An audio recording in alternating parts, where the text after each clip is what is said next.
Hey guys, welcome back to Turn Back the Clock, episode number 29. I'm here with my co-host Adam, and we have a guest, John Mangini. And every time we have John on, things get exciting and get really fun, and things get mixed up. And you know what? This hobby needs to be mixed up a little bit. And we're going to be talking about the new slabs that we've been going down and creating our own versions of PSA slabs and how we're collecting them. And we want you collectors out there to know what's going on. And if you don't watch YouTube, maybe you don't know what's happening, but we're taking back the hobby as collectors from PSA, from SGC, and we're grading our own cards and our own slabs. So we're going to talk about pros and cons, and we're going to go around the horn, and each of us is going to share our experience with using these slabs, and we are not paid by them. We are not sponsored. None of that. I know that John talks to them, and Adam and I've ordered a bunch, but this is just out of the fact that we fell in love with doing this concept and the way these slabs looked. So without further ado, how's it going, you guys? John, how are you doing today? I'm great. Adam didn't get the memo. Dude, you blew it. Sorry, guys. I didn't have time to change before the video. I got my old Patriots t-shirt. I'm ready to run through a wall, though, after that intro, Dylan, for Mag Pro, baby. Yeah, that's right. Absolutely. Right on. So, well, here's the Mag Pros that we're going to be talking about today. And then if you guys, what I'll do is just really fast, I'll put myself in solo mode. So if you are interested, you can screenshot this and scan that QR code right there. Now let's just get right into it. Now, John Mangini. So the whole story goes is, I'll tell my story later, but there's a guy on YouTube called Aaron Davis, and he got these Mag Slab Pros. He's the first guy that I saw actually order them and use them. And then I saw John Mangini order some and use them, and you can create your own labels. And so then I went on the roller coaster of going down that track too. So John, why don't you tell us a little bit about the Mag Pros and anything you want to go with this? Yeah, so I learned them from Aaron, and he had his labels done up, which they don't advertise. So unless you know that, you don't even know that you can order them. So when I found that out and saw what he had, I was on board because I always wanted my slabs, like just the slab cards, like for them to look nice or something, without a numerical grade. And this does the trick. And these slabs are just so crystal clear. I mean, they just look phenomenal. And they're definitely higher quality than the plastic you get, at PSA. Now, John, as you're going through, if you're going to show a card, just tell us what the card is, just so people listening on the podcast can know what we're looking at.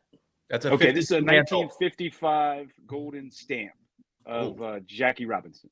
Ooh-wee. I love that. Now, what I do is, you can get these BCW inserts. So this one is for the 1950 Bowman, and it fits these stamps really well and nice and secure. And it also fits the 52 Wheaties cards. And then for Colgan's chips and to T206s and similar size cards, I use the BCW tobacco insert, and they just fit perfectly in here. So you can kind of create your own inserts. A lot of us used to be frustrated back in the old days when PSA would have those baggies and the thing just floats around and the Colgan's chip spins around and gets upside down. So these keep it nice and secure. But I just love, this is like, it's so liberating. I think that's what I told you guys when I first started getting them. It's so liberating to not have that number on there and to be able to kind of personalize it with, what I want to do. Yeah, I mean, dude, I have so many questions, but we'll do one round first, and then I'll dig into your little brain a little bit as well, because we go about it differently, which will be so fun because I love numbers personally. So this will be great. Right. And so everybody knows out there, when you go on Mag Pro, you can order these custom labels. And what John showed was his label. He has a YouTube channel and his logo's on top. And I have friends that aren't on YouTube that have done custom labels with Mag Pro and said, hey, I wanted the 84 Donruss design and my name. And so my friend Brent, he has this, they made him a sick label and his name is, and it says Brent's Collection.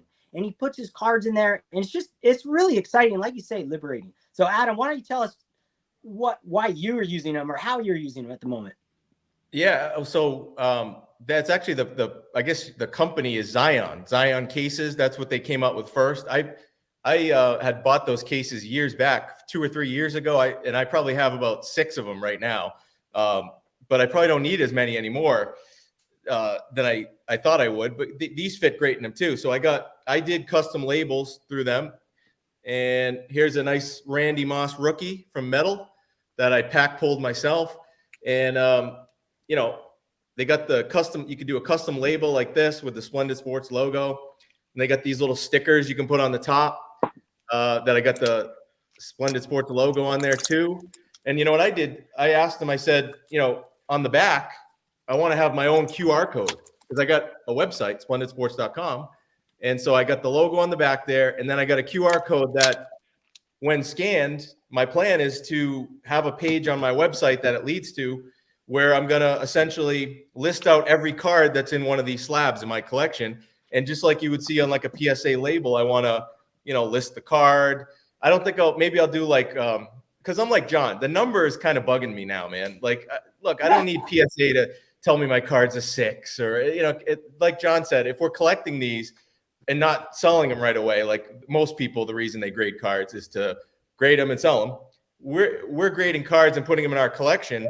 I don't know. Do I need a 5 or a 6 on there to kind of ruin the card for me when I look at it, or when I show it to someone who doesn't know much about cards and they, oh, that's cool. What does the 4 mean? Well, it's, you know, it's the condition.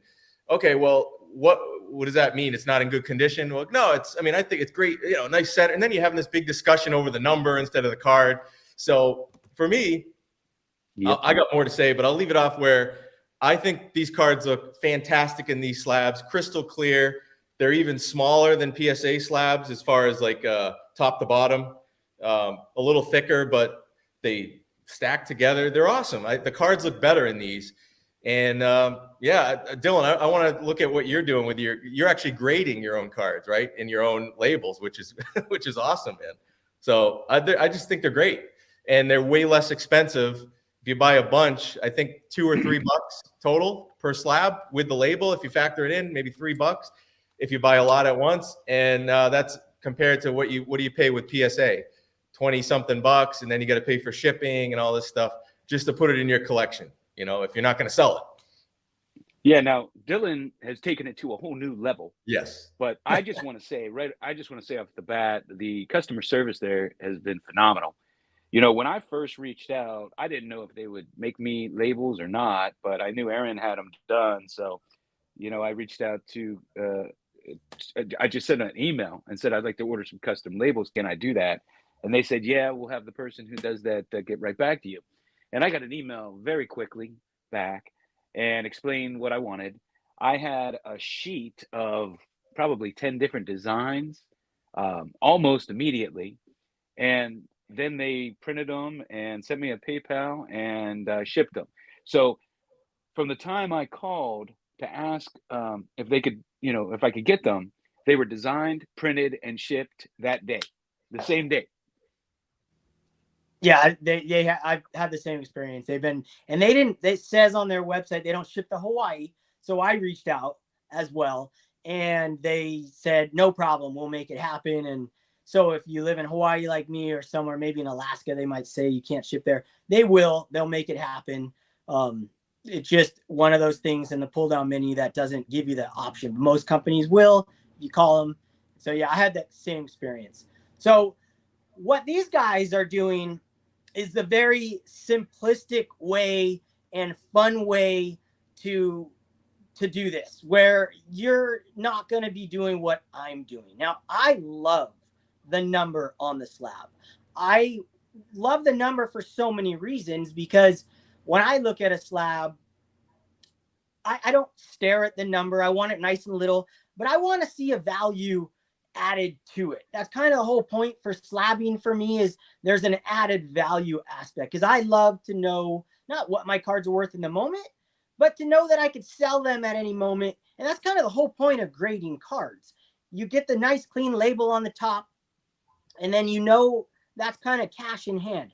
How I see it is I kind of went the next level, and I started creating I created my own labels.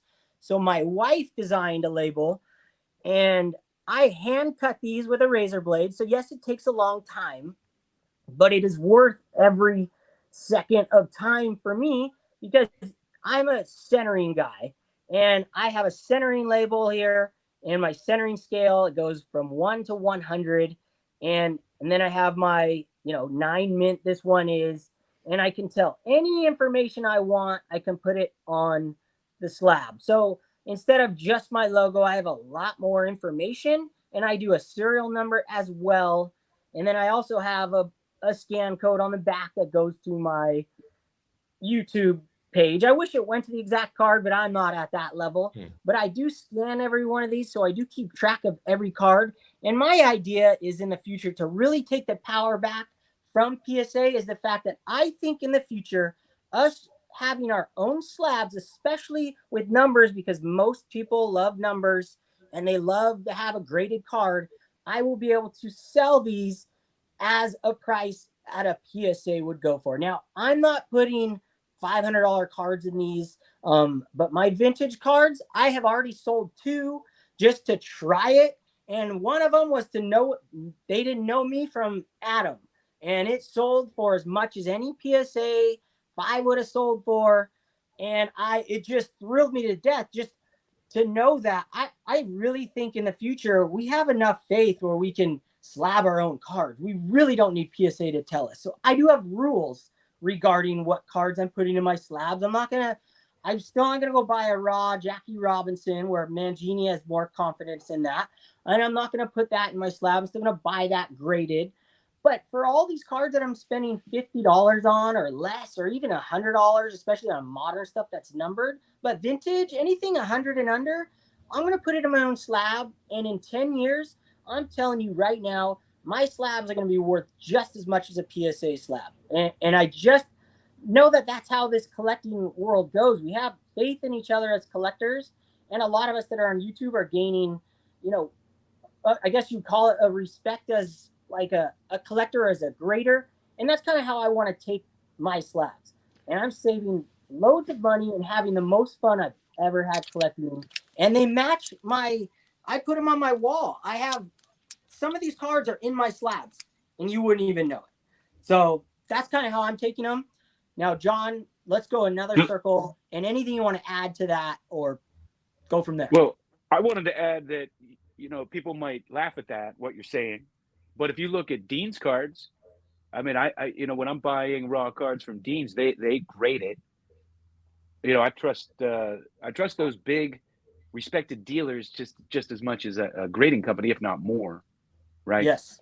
Great now, point. I just wanted to say that you were talking about those 2 cards you sold. Now, I know one went to PSA, right? And it got the exact same grade you gave it.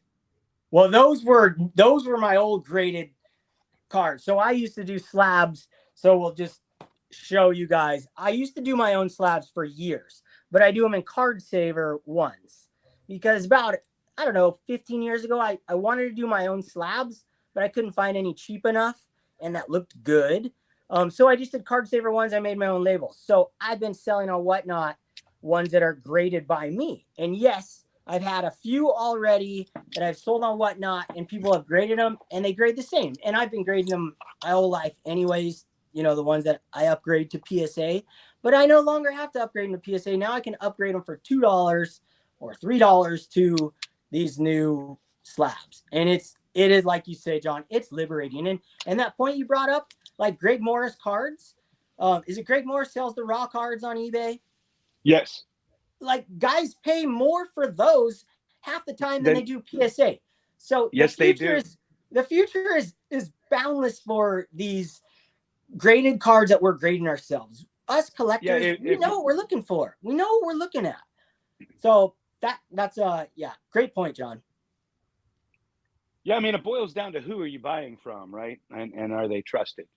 because your long time, big time dealers can grade cards. Come on, better than maybe a guy that wasn't a long time collector and got a new job at PSA. I'm sure those guys can grade it better. And every time you send a card in, I mean, you're gonna get a balance one way or another. It's like, and if it comes back the same, that's just random luck. It's literally humans looking at our cards. Until there's AI and no one touches them and there's a perfect system, every card is going to come back a different grade every time or the same, but it's like, it's just, there's no perfect system. And so this honestly, if AI comes out, you're probably not going to want to have spent 20,000-30,000 to grade your cards, because they'll all need graded again, because the old labels before AI are going to be worthless. Just like the old labels now, people say, I'm not going to pay you as much. It's an old label. Well, imagine how that will be tenfold or 100-fold if AI comes out. Well, I mean, that's a whole nother argument in itself, because, I mean, as you obviously, and I mean, the market's going to still give a value to PS. It's still going to give you a value of a PSA 4. I'm not sold on the whole, like, got to re-slab them all if the AI takes over. I just love the consistency. No. I hear you. I'm just saying, we've already witnessed it happen. The old holder, I'm not paying as much. It's an old holder. They're more strict now. So you don't think that that's going to happen in even a bigger way if AI is grading? Well, I can't argue with that. It's taking the human error out, and you have human error all throughout your collection right now. We all do. Yeah. Any card that you're getting back, see, that's the big difference. Is I think the large majority of cards, the million-plus cards that PSA grades every month, large majority of those are, from people that pull it out of a pack, right? These are newer cards, right? And they send it into PSA. They, it's a $20 card or whatever, $100 card. They're hoping to get a PSA 10 and sell it for $500 or whatever. It's they're grading to sell right away. That's why everyone's so excited about the new eBay thing, right? Because now you can just send a card to PSA and you can shoot it right in. You don't ever have to ship it back to you. You can just send it to PSA, and if it gets a good grade or whatever you're looking for, you can have them send it right to eBay and sell it. I mean, that's I get it. I'm not saying that's wrong. That's part of the hobby for a lot of people, part of the business. But for collectors, if you're like, for me, I've done a lot of this where I've. Time out. What? Can you guys hear me? I can hear you. Yes. Oh, I hear chaos. Okay, well, you've been choppy the whole time for 18 minutes, so I don't know. Hold on, let me try something. Wait, are you there? Yes. Oh my gosh, we're back. I don't know if that maybe was perfect for everybody else, but for me, everyone is frozen, and then you guys sounded like robots. Okay. You just went off for like a minute, for a second, a few seconds. All right, let me turn this back up. Okay, so let's get into the arguments on, like, our thoughts on why people grade cards to begin with. Like, to me... Let me just finish where I was going with that. Oh, yeah, sorry.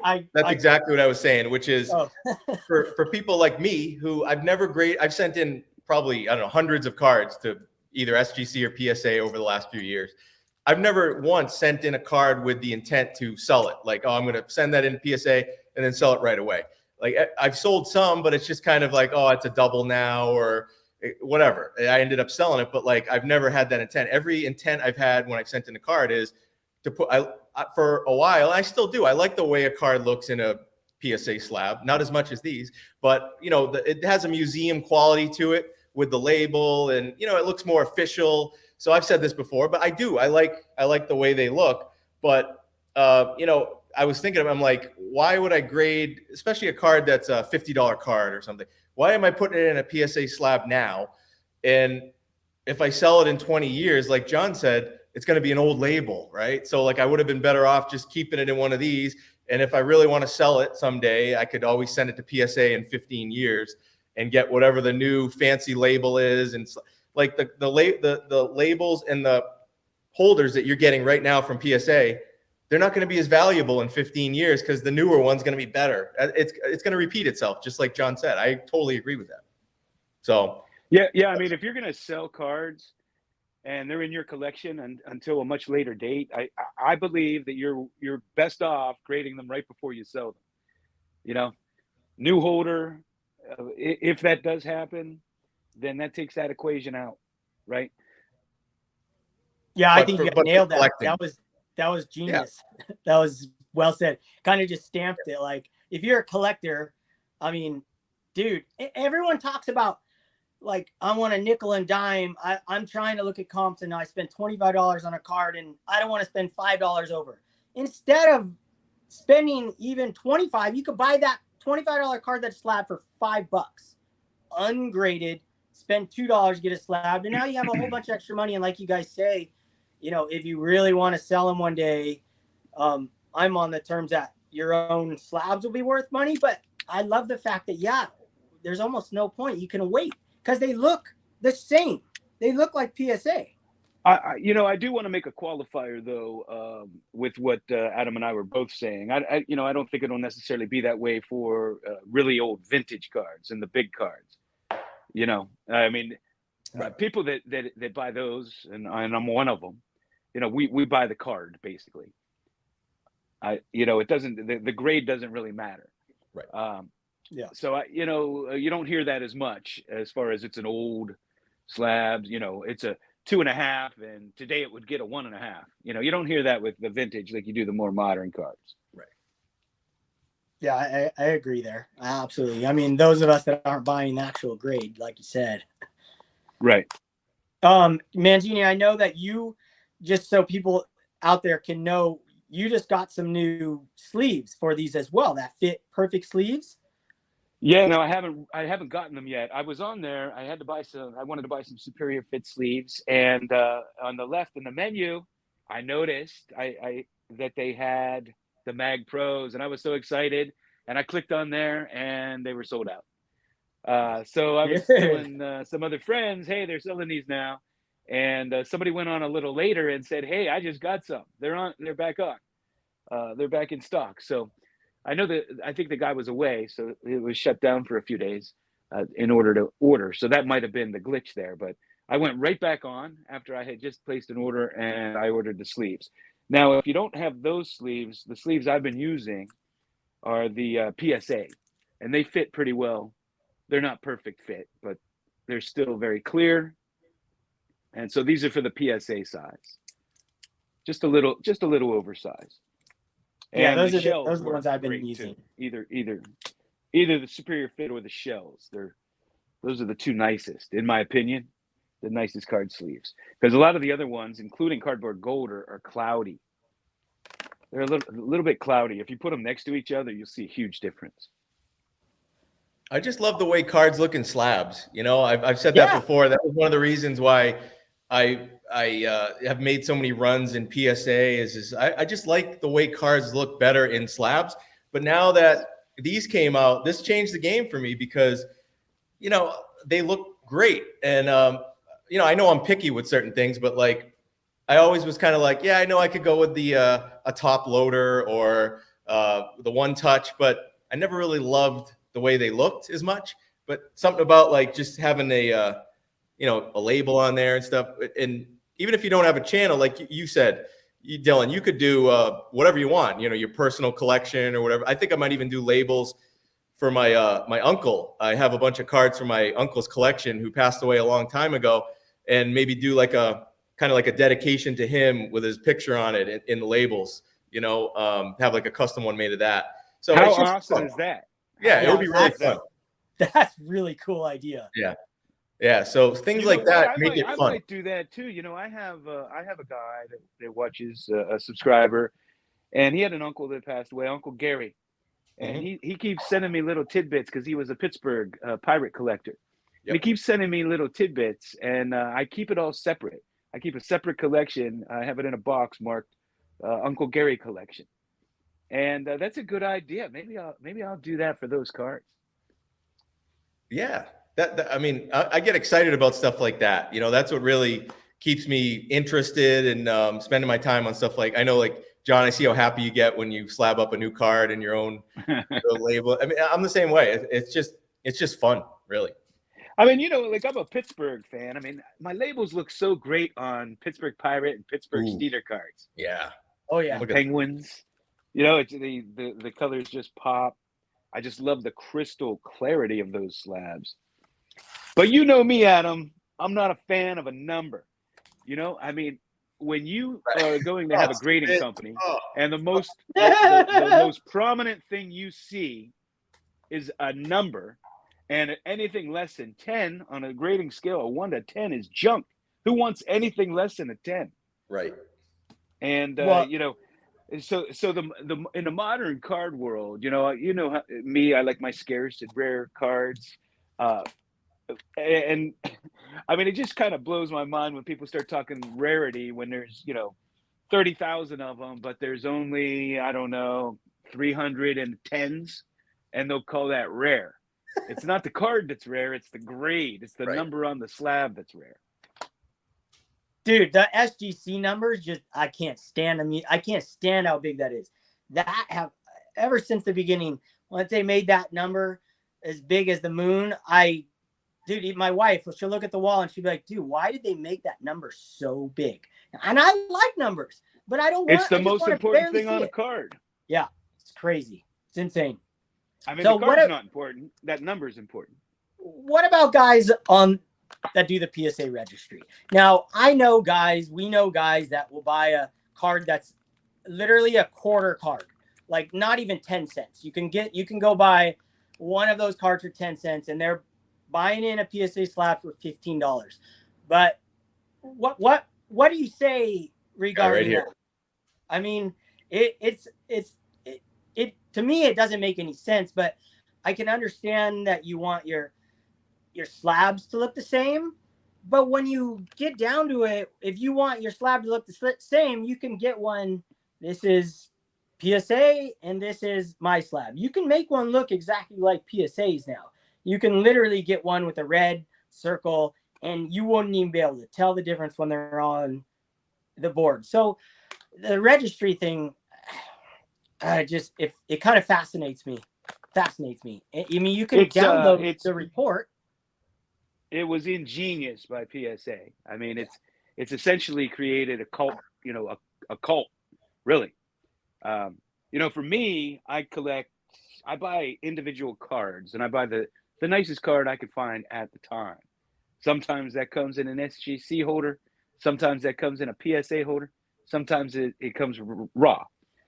And, for me to spend all kind of card money to cross over and, have re-slabs or send all my raw cards in for grading, to me, I don't understand why I would want to spend that much money to do that. I think it's going to be around $1 million to grade all my ungraded cards. Why would I want to do that? Why? So I could give PSA all my money so I could have a big giant number on my slabs. I love it. Everything you guys just said, I've been guilty of. I'll admit it. I've done, the Larry. I'm number 4 on the PSA registry for the Larry Bird set run. Okay. You talk about a lot of Larry Bird's cards. Yeah, there's the rookie card and the second year card. Some of it, is 86. They're valuable cards regardless of grade, somewhat. But a lot of the cards through that run are, like you said, dollar cards. You could get them on eBay for $1. And I bought them in PSA 10. I've graded some for my childhood collection that came back at 10. I had a lot of fun with it. But I've said all along, it's not a smart way to spend your money. So I've never said like this is the way to do it. I did it, and I don't plan. Let's put it this way: I don't plan on doing any more runs with that on the registry or all the stuff I've done. I feel like it's behind me now. I might finish up like my Tom Brady run with rookie cards. I'll probably do that all in PSA just because I've started it that way. But I'm not starting anything new. In my opinion, the registry was a genius idea by PSA, but I think they're blowing it with the registry. I really think that they are missing the boat with what they could be doing. Everything they're focused on right now is on the money game, the flipping, and the all the stuff that's not involved with the registry. I feel like they're putting no focus on the registry crowd, the people who grade cards that don't make sense to grade unless you're doing the registry. They do nothing. They're not. I never see. I look at the PSA social media accounts. I was looking the other day just to see, like, do they ever highlight anyone who's doing great things on the registry? They have a PSA Hall of Fame. I looked on their website. I can't even find it. I've never seen them post anything highlighting a collector who's doing anything other than trying to make money. Someone who's trying to build a set on the registry. I never see anything. They never promote it. Think about all the collectors that we post our cards, we show them on YouTube, we post them on Instagram.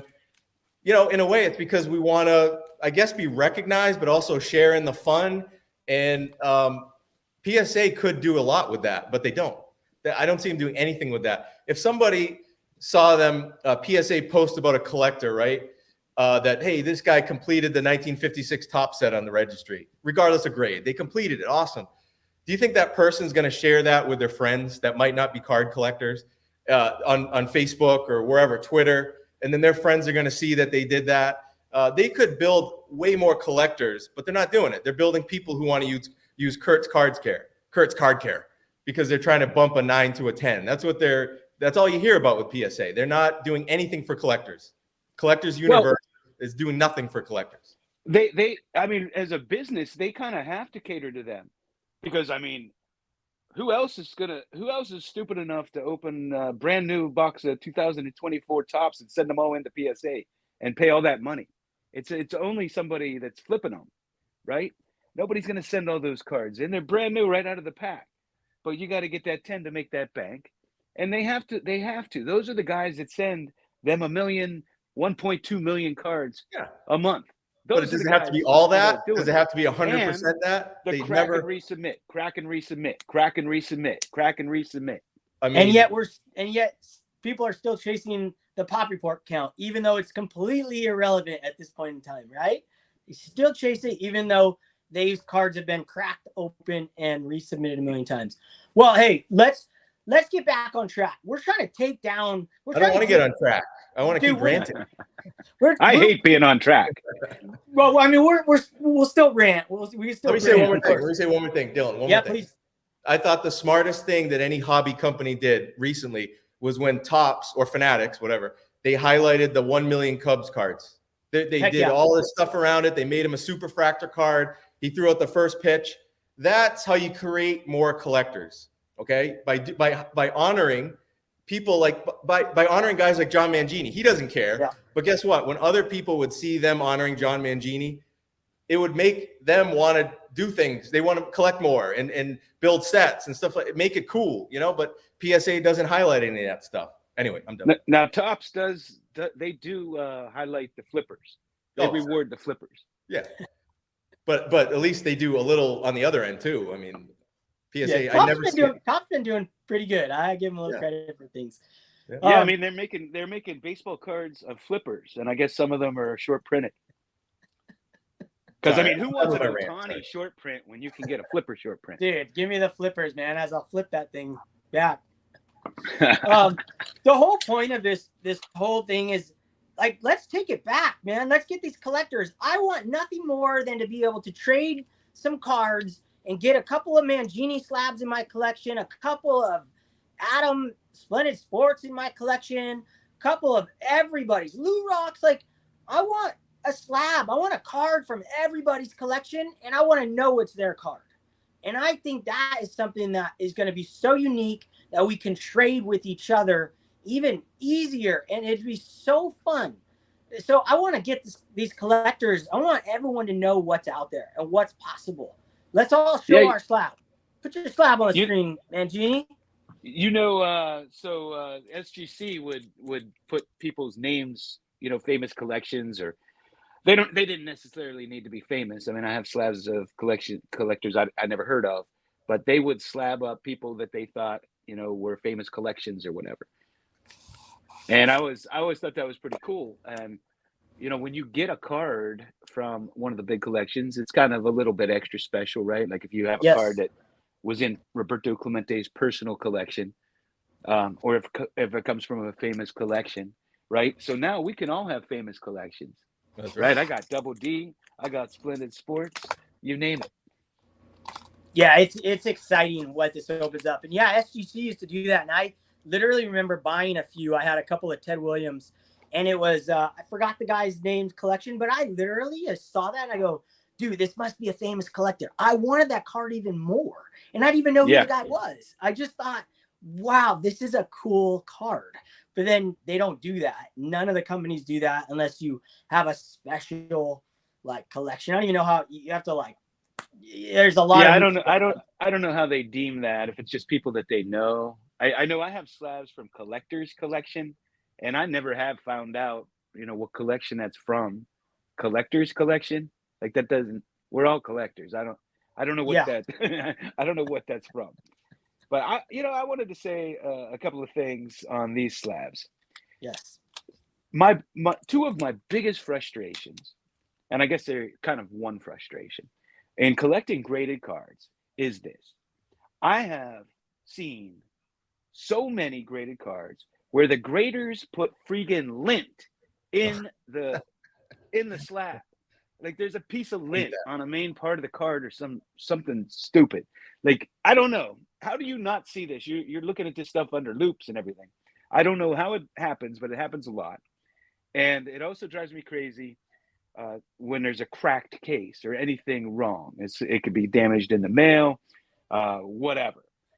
And then also the labels sometimes will come loose in some slabs. I know I have a 1951 Ted Williams Bowman and a BVG label, and the label started to shake around now, and it slid down.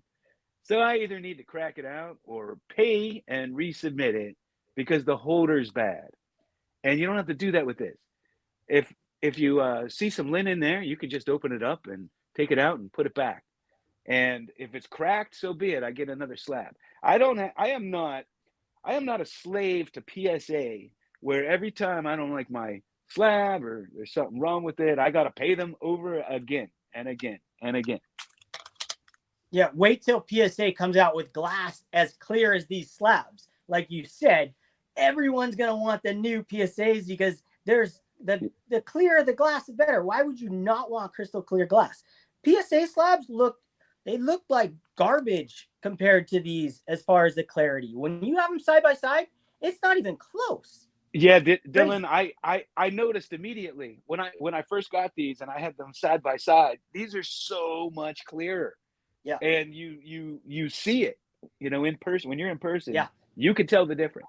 You don't even know they're like how, in a how case. dingy that plastic from China was that they get those slabs. They have that weird coating on them, and then I have to buff the coating out too on the PSA. And John, I have a Nolan Ryan rookie card on my wall that has a hair in it. Literally a hair. I've had it for a decade. It has a hair in there. They'll slab them with dog ears. They'll slab them with lint. I mean, they do.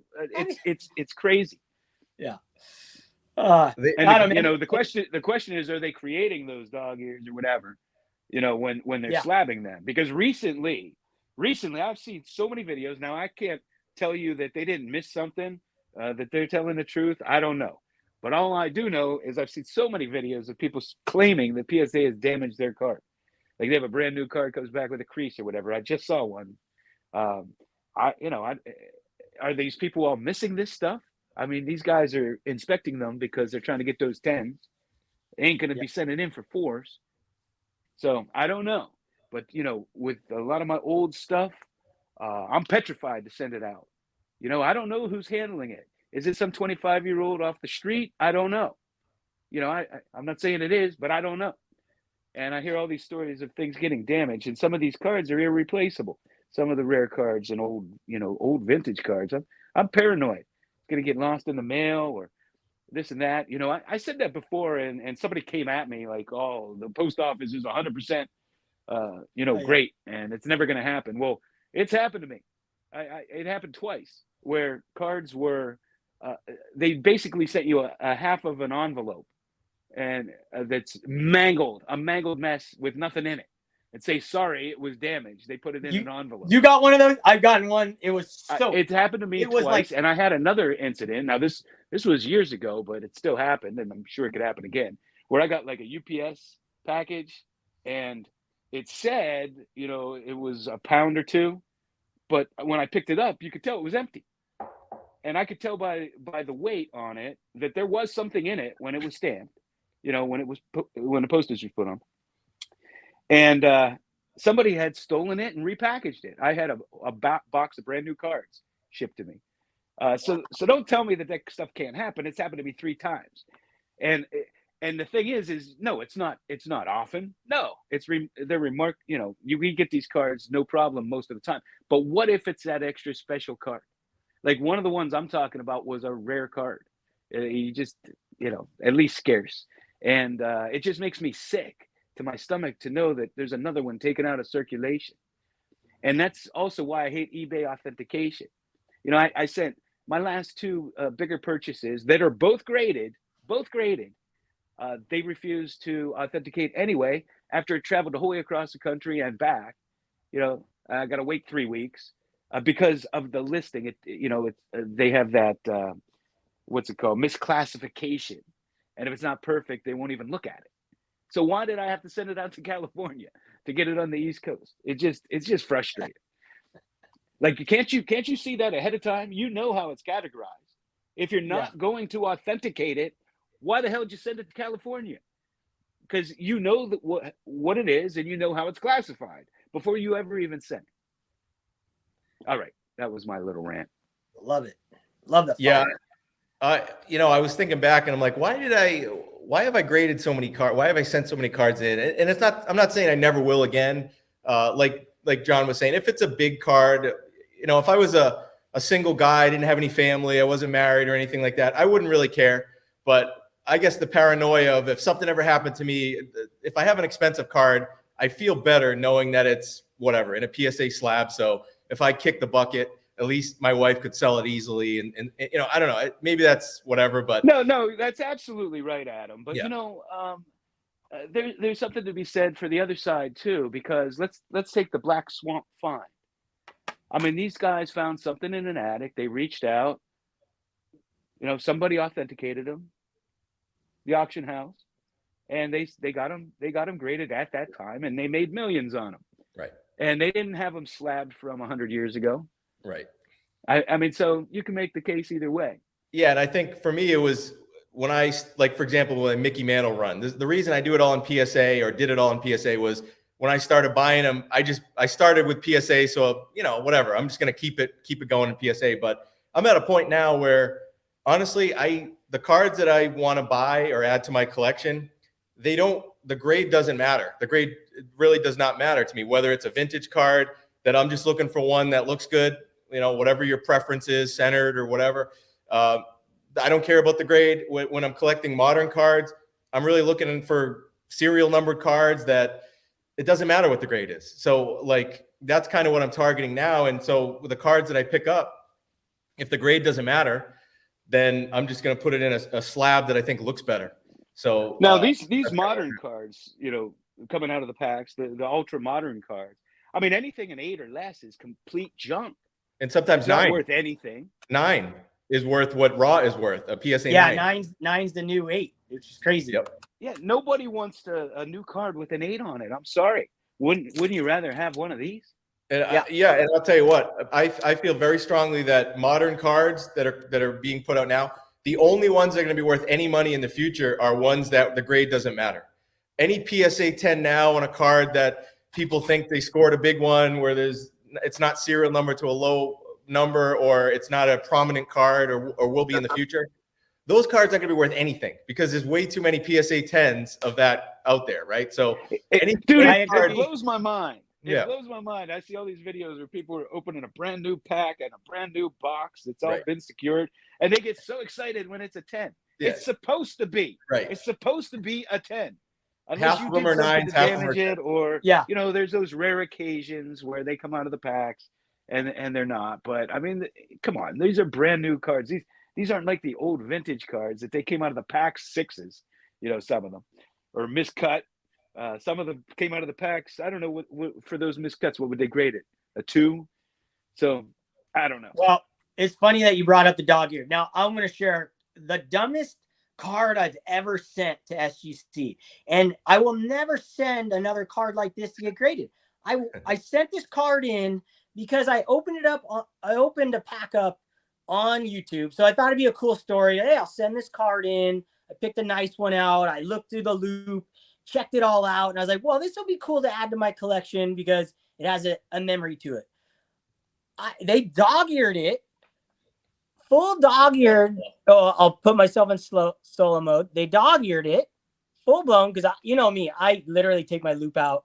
I check these things out, and I got it back, and they still slabbed it a 9. It's not a 9. I can't sell this. I'll give this away. But now I can take a card like this and put it in a slab like this and I could put on the slab. I opened this in 2023 on YouTube. Right. I did this then. I could put whatever I want on the slab, and then it would have cost me $2.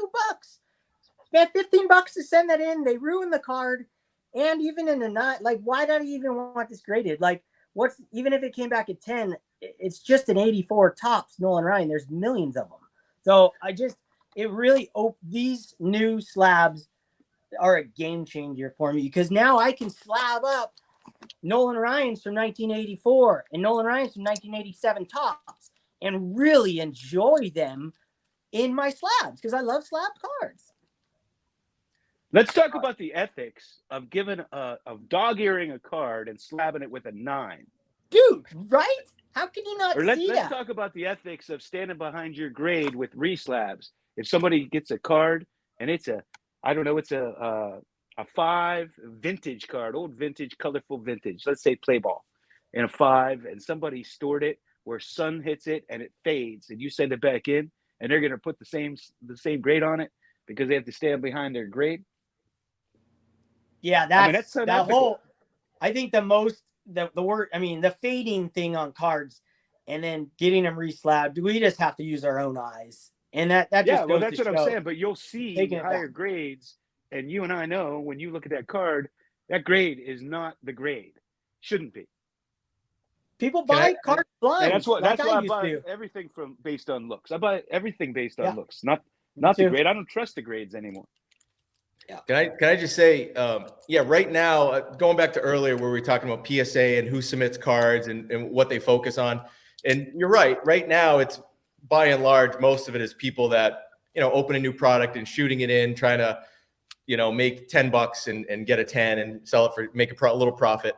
But that might not last. The PSA really built themselves up before this on the registry, on collectors, on people saying, I want to grade that 1984 Nolan Ryan card because it will go into my registry.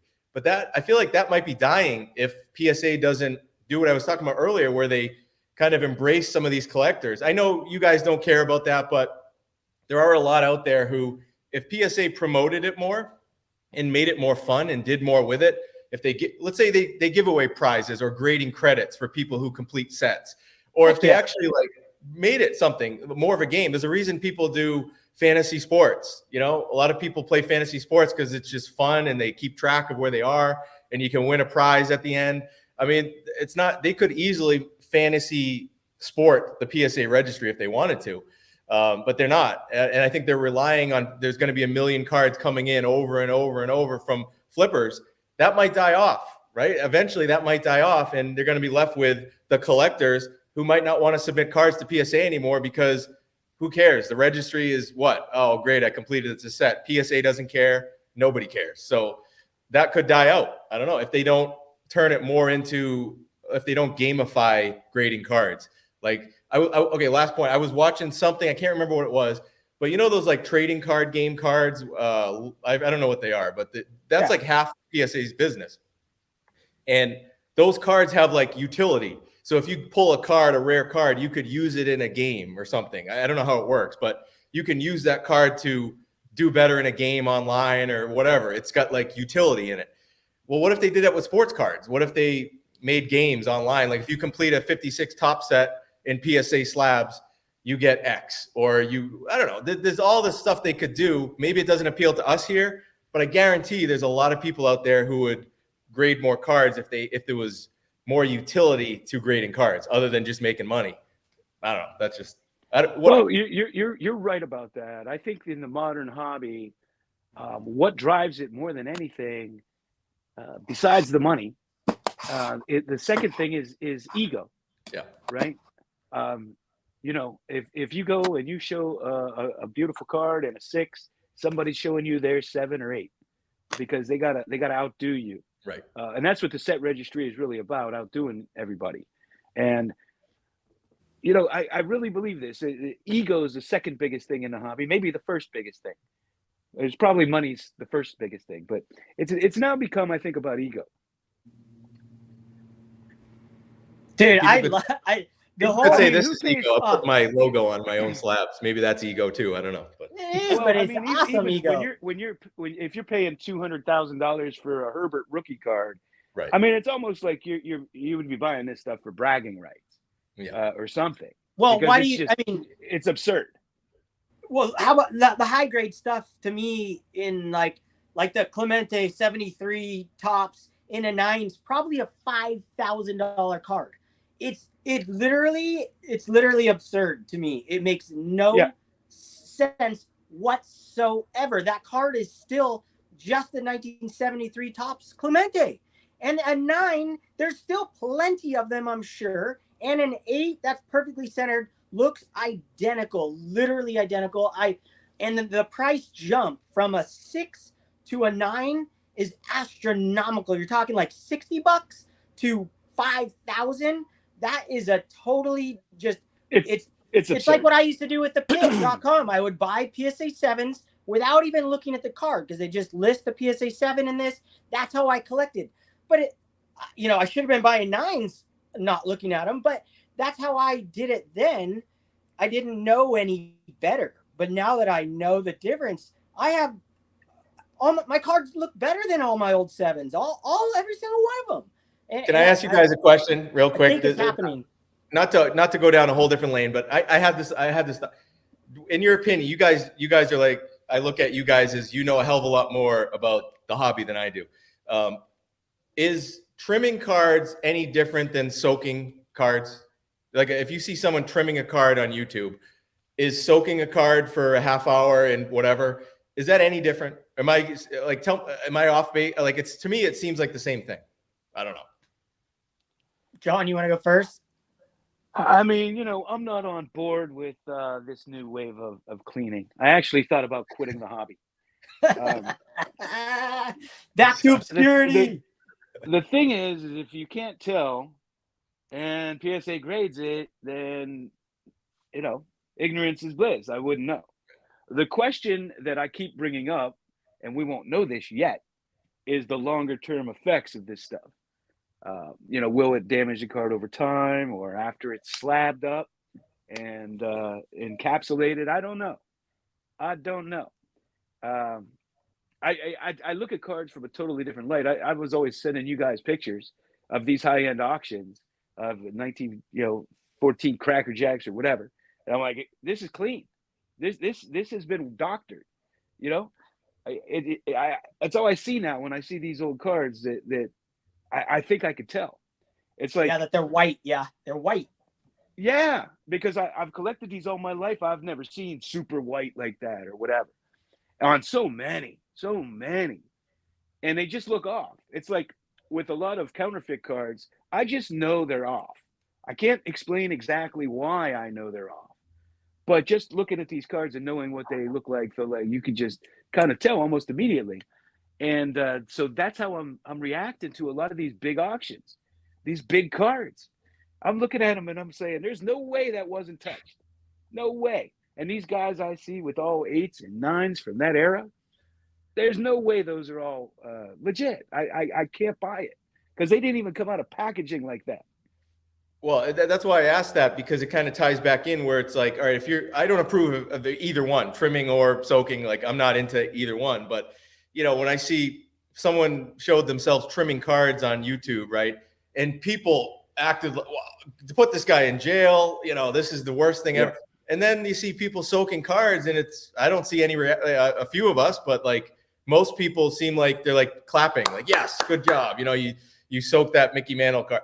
I don't know. It just seems like I don't get the difference, but I feel like both are doing it to improve the value of the card and try to send it into PSA. And honestly, when I see stuff like that, it makes me want to just not participate in anything graded cards. I just kind of want to go back to these, and I want to buy cards where the grade doesn't matter. If it's a valuable card in a near mint, it's a valuable card in a VG too. You know, it's the same thing. It's making grading obsolete Yeah. if they can't detect it. Right. I mean, why don't I just get like if I want to clean my cards and make them look real nice, I could do that. Keep them in my own slabs. Right. Well, I mean, you're going to have these cards that are doctored or whatever, and okay, they have a number on them, and these slabs don't, or whatever. This is my number. That's a number somebody else is assigning. But it just, you know, the number one reason I always hear people want to send in for grading, and they don't, you know, they're newer to the hobby or they don't have the expertise with the old cards, is peace of mind. Peace of mind. They want to know that that card wasn't tampered with. Well, now you don't know that. I don't care. I don't care what, if you have a slab, you don't know that card hasn't been tampered with. You don't know because they're grading them. Well, okay, I'll put my 2 cents in. Well, I agree with what you guys are saying, but I think that the number one reason why I collected graded cards, before I answer your question, is because when you buy a PSA slab, it's kind of like holding money, and they do guarantee it, whether it's been trimmed, whether it's been soaked or washed. If you buy a raw version of that card and you find out you send it to PSA one day in 20 years or whatever, you could just lose everything. Like, at least in a slab, whether it's been trimmed or not, it is almost irrelevant at that point.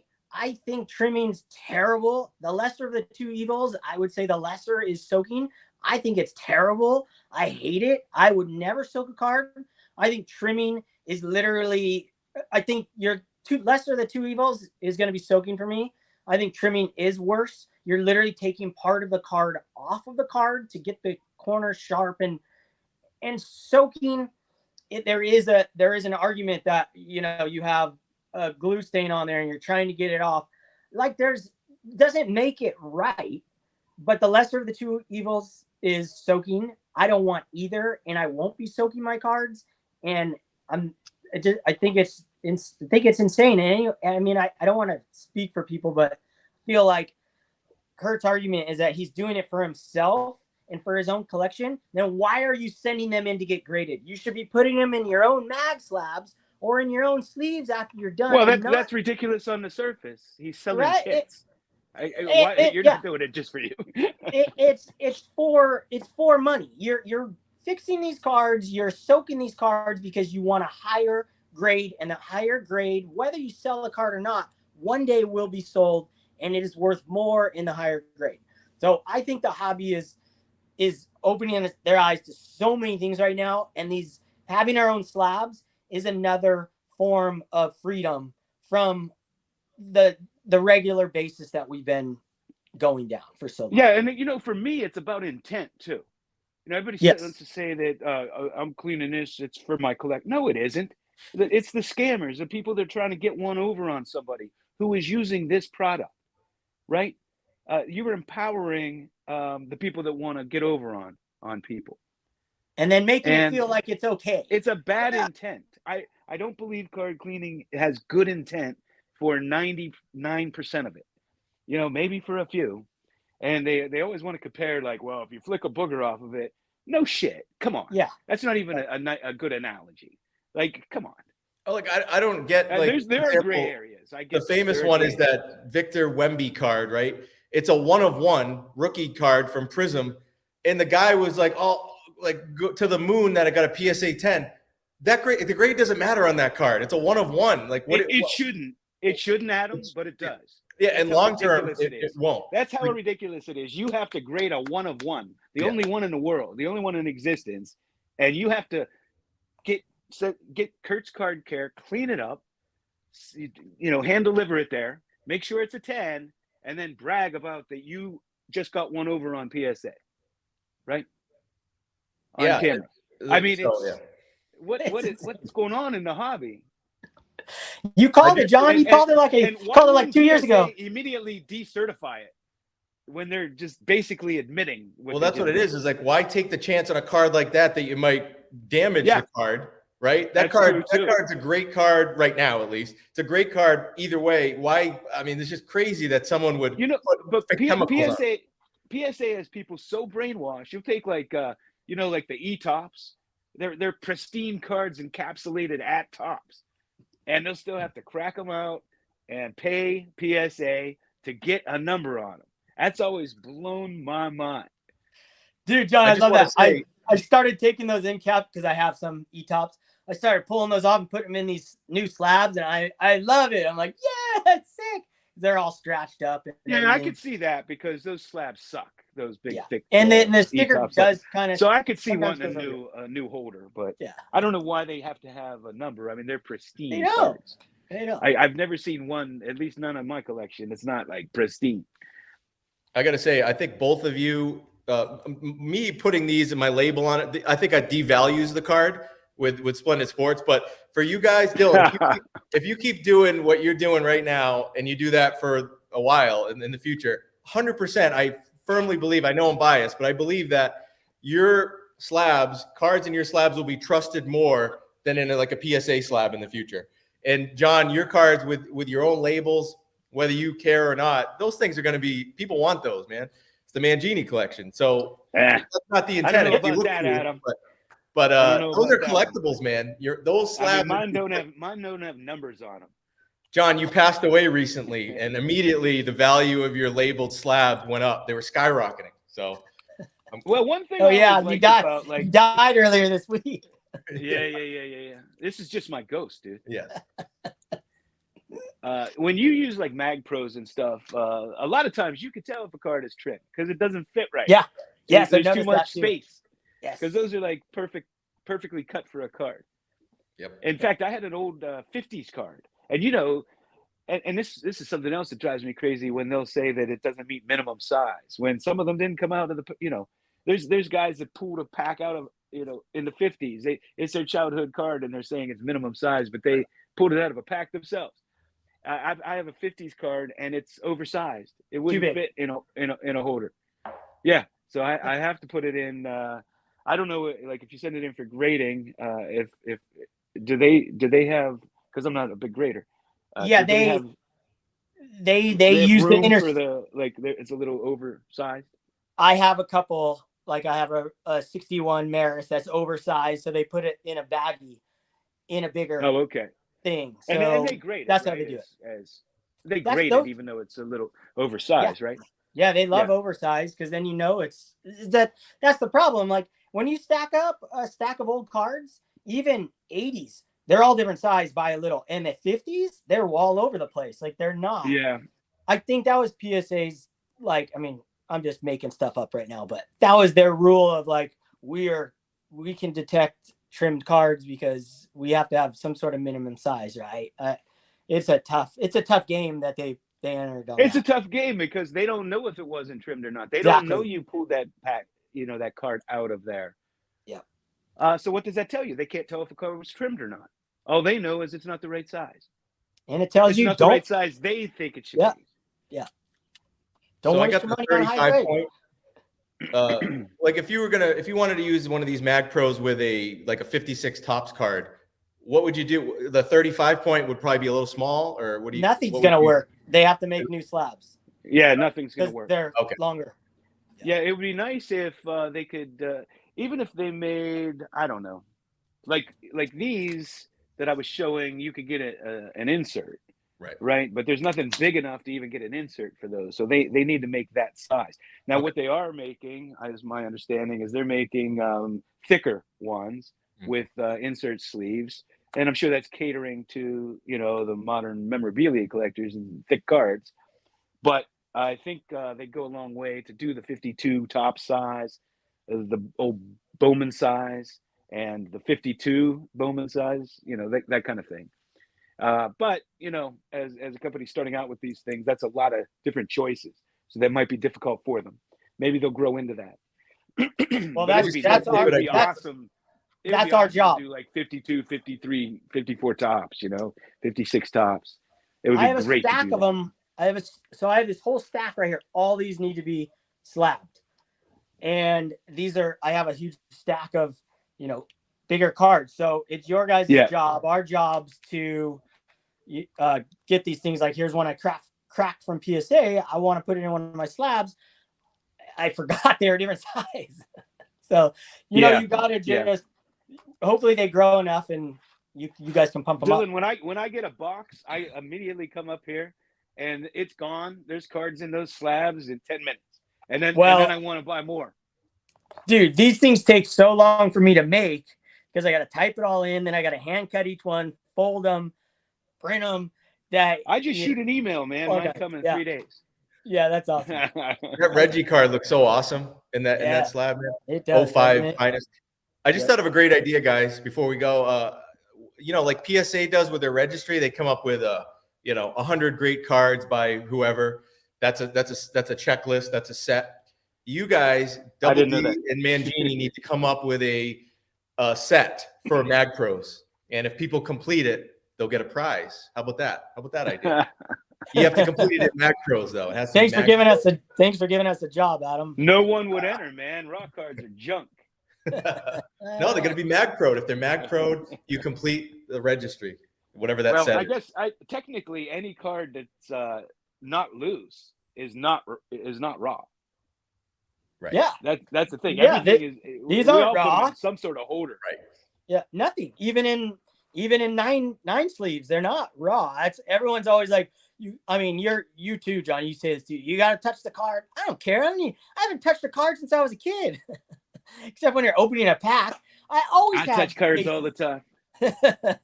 I smell the card from 1932. I don't want to lose a touch, Dylan. You got to smell them. You got to feel them. I smell the card in my collection from 1915. I haven't showed it yet. 1915, and it smelled like old perfume and mixed with like Lysol or something. I don't know. No way. Someone tried to clean that thing. Let me tell you something. With that, nobody ever touching a card. What's happening is PSA is making the collector dumber and dumber and more uneducated and more unknowledgeable than ever before. And so you're afraid of everything. You're afraid everything's fake, everything's tampered with, because you don't know. You don't know what it's supposed to feel like. You don't know what it's supposed to smell like. We're making everybody dumb because if you're never touching a card, you don't know. You don't know. So you are reliant on the graders, really.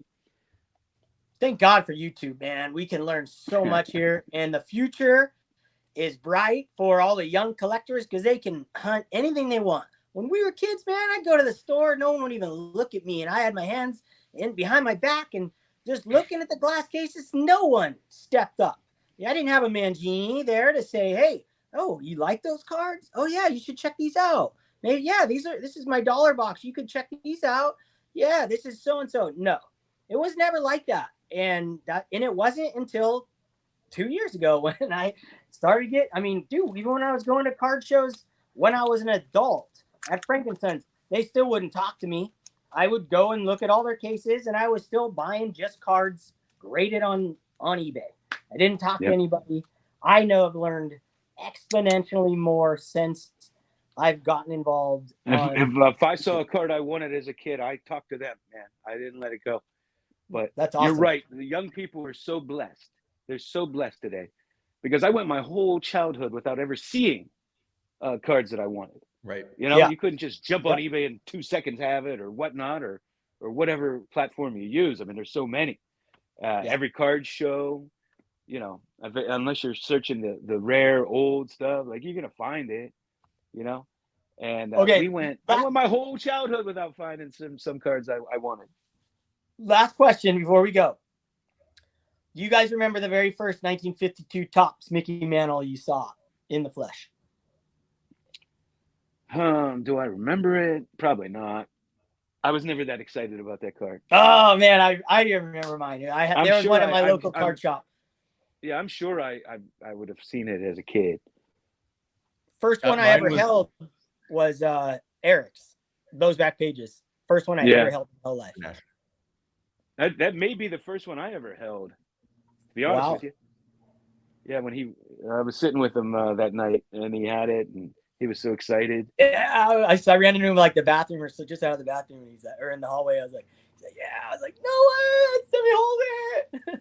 It was in like a novel. It was like in like two cases. It was sick.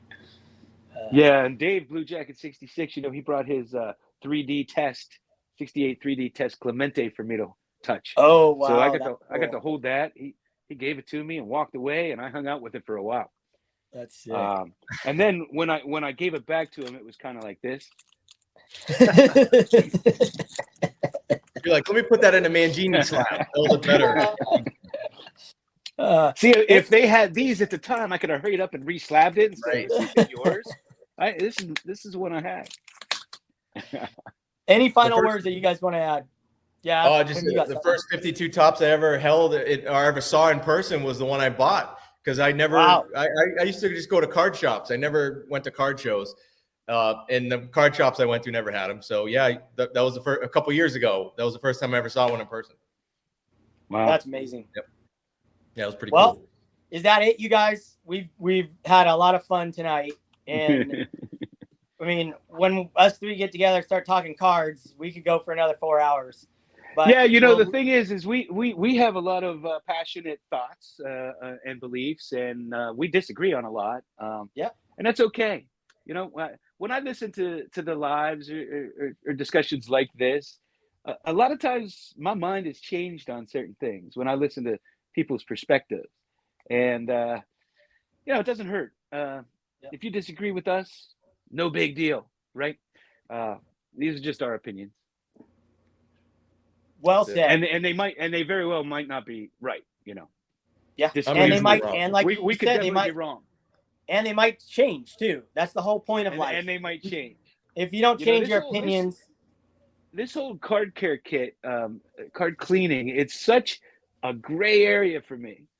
It's like I could see some points on both sides.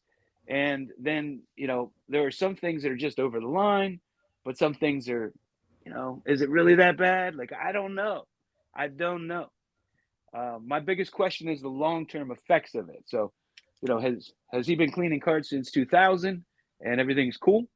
Have they lasted that long? I don't know. But time will tell. Time will tell. Time will tell. Okay, guys, we'll go check it out. Start coming back.